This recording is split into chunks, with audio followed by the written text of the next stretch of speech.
उपवासाला काहीतरी चमचमीत कुरकुरीत बनवायचं म्हटलं की बऱ्याचशा घरांमध्ये फक्त साबुदाणे वडेच आठवले जातात. पण बऱ्याच जणांना हे साबुदाणे खाल्ले की लगेच ॲसिडिटी अपचन होतं. त्याकरिताच मी उत्तम पर्याय म्हणून आज उपवासाकरिता खास अशा वड्याची रेसिपी शेअर करणार आहे, ज्यामध्ये आपण जरासुद्धा साबुदाणा वापरणार नाही आहे. टेस्टला तर अप्रतिम आहेच, पण नो फेल रेसिपी असल्यामुळे अगदी नवशिक्या महिला देखील नक्कीच ट्राय करू शकता. आणि यासोबत मी तुमच्यासोबत एक चटपटीत उपवासाच्या चटणीचीही रेसिपी शेअर केलेली आहे, जी या खुसखुशीत जराही तेलकट न होणाऱ्या वड्यांसोबत अगदी परफेक्ट कॉम्बिनेशन ठरू शकते. तर नमस्कार, मी तेजश्री खाद्यप्रेमी या यूट्यूब चॅनलमध्ये तुम्हा सर्वांचं खूप खूप खूप मनापासून स्वागत करते. चला तर मग लगेचच या सोप्या साध्या रेसिपीला सुरुवात करूयात. तर त्याकरिता मी या ठिकाणी 3 मध्यम साईजचे बटाटे उकडून साल काढून घेतलेले आहेत. व्यवस्थित थंड झाल्यानंतर आता हे आपण किसणीने किसून घेऊयात, कारण आपल्याला बटाट्यांमध्ये जरासुद्धा गाठी राहू द्यायच्या नाही आहेत. अगदी मऊसूत बटाटा हवा आहे. आणि आणखी एक टिप्स म्हणजे बटाटा हा जास्तच अतिप्रमाणात शिजलेला नको आहे, कारण जास्त शिजलेल्या बटाट्याला पटकन पाणी सुटतं आणि यामध्ये आपल्याला मग पिठाचा वापर जास्त करावा लागेल.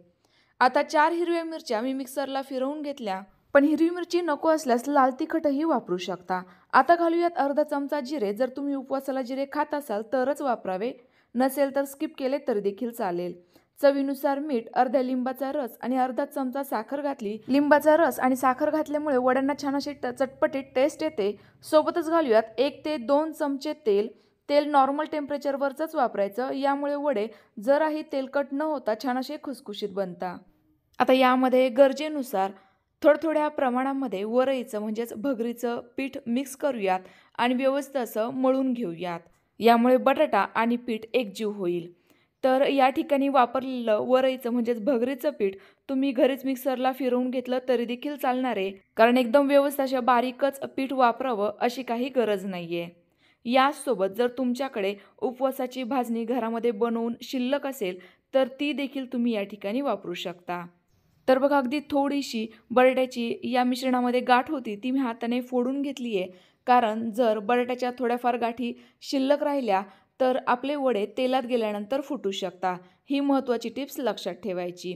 तर बघा, अगदी थोडं करत यामध्ये पीठ मिक्स करून मी अगदी व्यवस्थित असा मऊसूत गोळा तयार करून घेतला आहे. ना जास्त पातळ आहे ना जास्तच घट्टसर आहे. आता यावर झाकण ठेवू आणि भिजण्याकरिता साईडला ठेवून देऊ. आपल्याला हे पीठ फक्त 5 ते 7 मिनिटेच भिजू द्यायचं आहे. तेवढ्या वेळामध्ये पटकन चटणी बनवून घेऊयात. त्याकरिता चवीनुसार 3 ते 4 हिरव्या मिरच्या, अर्धा वाटी खमंग भाजलेले शेंगदाणे, 1 चमचा साखर, चवीनुसार मीठ, थोडेसे जिरे, कोथिंबीर आणि 1 वाटी फ्रेश अगदी ताजं असं दही घेतलेलं आहे. संपूर्ण जिन्नस आता एका मिक्सरच्या भांड्यात काढून घेऊयात. दह्याऐवजी तुम्ही या ठिकाणी लिंबाचा रस देखील वापरू शकता, ज्यामुळे चटणीला मस्त असा चटपटीतपणा येईल. यासोबत जर तुमच्याकडे ओलं नारळ असेल ते वापरलं तरी देखील चालणार आहे. घेतलेलं संपूर्ण साहित्य मी मिक्सरच्या भांड्यात काढून घेतलं. आता गरजेनुसार साधारणतः अर्धा वाटी पाणी देखील घालूयात आणि संपूर्ण जिन्नस मिक्सरला फिरवून घेऊयात. तर बघा, आपली चटपटीत फ्लेवरची या ठिकाणी चटणी तयार झाली. या चटणीला तुम्ही फोडणी देखील देऊ शकता, पण मला तशी काही गरज वाटत नाही आहे, कारण ही अशीच जरी खाली ना तरी देखील फारच चविष्ट लागते. तयार झालेली चटणी जर तुम्ही हवाबंद डब्यामध्ये फ्रीजमध्ये ठेवली तर 2 दिवसही आरामशीर टिकेल. आता एवढ्या वेळामध्ये आपलं पीठ व्यवस्थित भिजलं गेलं आहे. पुन्हा एकदा हे जर असं मळून घेते, कारण मी वापरलेलं भगरीचं पीठ मिक्सरला दळून घेतलेलं होतं, ते जर असं जाडसर होतं ना, त्यामुळे हे थोडंसं घट्टसर झालं आहे. तर बघा, मळल्यानंतर हे पुन्हा एकदा व्यवस्थित सॉफ्ट झालं. लगेच याचे वडे थापायला घेऊयात. त्याकरिता आपल्याला घरामध्ये असलेली अशी कोणत्याही प्रकारची प्लास्टिकची शीट घ्यायची आहे, पेपर घ्यायचा आहे, किंवा एखादी दुधाची पिशवी वगैरे असेल ना, ती कापून घेतली तरी देखील चालेल, किंवा नसेलच प्लास्टिक वापरायचं तर केळीचं पानंही वापरू शकता. आता याच्यावर अगदी छोटासा पिठाचा गोळा घेऊन अशा पद्धतीने थापून घ्यायचा. तर बघा, किती मस्त असा गोल गरगरीत एकसारखा थापला गेलाय.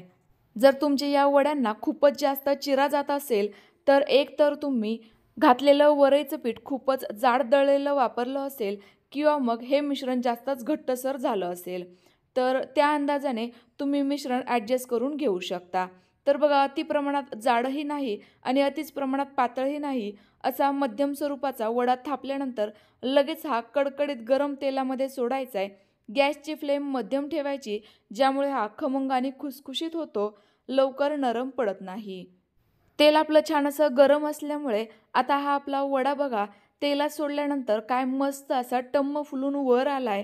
लगेच हा पलटवून दुसऱ्या साईडने तळून घ्यायचा. मस्त असा खमंग रंग येऊ द्यायचा, ज्यामुळे वडे खायला जास्तच टेस्टी लागतात. हा कढईमधील एक वडा तळून होईपर्यंत तुम्ही साईडला लगेचच दुसराही वडा थापून घेऊ शकता. अगदी पटापट होता, जास्त काही वेळ लागत नाही. आता हा वडा अशा पद्धतीने टम्म फुललेला असल्यामुळे काही जण याला पुरी देखील म्हणू शकता, पण तुम्ही काहीही म्हणा हो, चवीला अप्रतिम लागणं महत्त्वाचं. तर त्यामुळे मी आणखीही वडे पटापट तयार करून घेते. आता बऱ्याच जणांना हे वडे थापून करणं काही फारसं आवडत नसेल, तर यांनी ही दुसरी पद्धत वापरली तरी देखील चालेल. त्याकरिता काय केलं, खाली एक प्लास्टिकची शीट ठेवली, त्यावर हा पिठाचा गोळा ठेवून पुन्हा एकदा ती प्लास्टिकची शीट दुमडवली आणि यावर एका घरातील कोणत्याही डिशच्या मदतीने, भाजीच्या प्लेटच्या मदतीने प्रेस करायचं. अशा पद्धतीने पटकन आपला हा वडा तयार होतो. फक्त याला काही प्रमाणात थोडेफार क्रॅक जाऊ शकतात, पण काहीच हरकत नाहीये. तरी देखील वडे मस्त असे टमटमीत गुबगुबीत फुलतात. तर त्यामुळे तुम्हाला जी कोणती पद्धत सोपी वाटेल ती तुम्ही वापरू शकता. फक्त हे वडे जास्तच पातळ किंवा जाड थापले जाणार नाही ना, याची मात्र काळजी घ्या. जाड थापले तर आतून कच्चे राहतील, पातळ थापले तर याच्या कडकण्या बनतील. तर बघा हा देखील वडा काय मस्त असा गुबगुबीत फुललेला आहे. एकसारखा हलकासा सोनेरी रंगावर तळून घेतला की खमंग खुसखुशीत लागतो. बऱ्याचदा आपण उपवासाला साबुदाणे वडे तयार करतो, तर ते तेल फार पितात आणि त्याचसोबत साबुदाणा देखील पचायला खूप जड असतो. तर त्याकरिता तुम्ही हा उत्तम पर्याय नक्की निवडू शकता. कारण हे वडे लहानांपासून ते म्हाताऱ्यांपर्यंत सर्वांना आवडेल याची मी खात्री देते. तर तयार झालेले वडे पटापट गरम गरम लगेचच सर्व करूयात. बघा काय मस्त खुसखुशीत आहेत. किती वेळ झाला तरी देखील जरासुद्धा नरम पडलेले नाहीये. हे तुम्ही मगाशी तयार केलेल्या चटणीसोबत किंवा एखाद्या सुक्या उपवासाच्या ठेच्यासोबत, गोड दह्यासोबत सर्व करू शकता. 2 दिवसही आरामशीर टिकतात. तर तुम्हाला आजची रेसिपी कशी वाटली कमेंट्स करून नक्की कळवा. रेसिपी आवडली असल्यास लाईक करा आणि जास्तीत जास्त शेअर करा. आता यातील एक वडा मी तुम्हाला हातावर घेऊन दाखवते. बघा जराही तेलकट नाही आहे आणि फोडून दाखवते. बघा काय मस्त असा खुसखुशीत आहे. आवाजावरून तर तुमच्या लक्षात आलंच असेल. मी खाऊन बघते, तुम्ही कधी ट्राय करणार कमेंट्स करून नक्की कळवा. पुन्हा भेटूयात. Bye bye.